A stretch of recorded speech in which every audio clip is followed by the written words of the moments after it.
High, আমি রুমকি ছোটো কিচেনের রুমকি। আজকে বানাবো আমের ঝুরি আচার। তার জন্য দেখো আমগুলো আমি এভাবে ছুলে নিয়েছি। এবার আমটা আমি এই মোটা সাইজের গ্রেটারটা নিয়েছি, এটা দিয়ে গ্রেট করে নেব।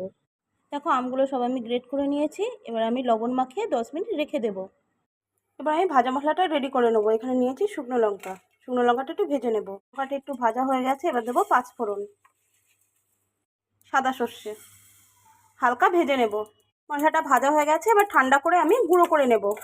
আমটা 10 মিনিট রাখার পর এবার আমি ভালো করে চিপে চিপে তুলে নেব। আমটা ছেঁকে ছেঁকে তুলে নিয়েছি, কতটা জল বেরিয়েছে। এবার আমের মধ্যে দিয়ে দেবো কাশ্মীরি লঙ্কার গুঁড়ো, হলুদ গুঁড়ো, ভেজে গুঁড়ো করে রাখা মশলা। যেহেতু আগে আমি লবণ মাখিয়ে রেখেছিলাম, তাই অল্প একটু লবণ দেব। আমি এখানে আগে থেকে সর্ষের তেল গরম করে নিয়েছি, সর্ষের তেল দিয়ে দেব। এবার ভালো করে মিশিয়ে নেব। দেখো আমি ভালো করে মিশিয়ে নিয়েছি। এবার আমি 5 মিনিট মতন ঢাকা দিয়ে রেখে দেবো।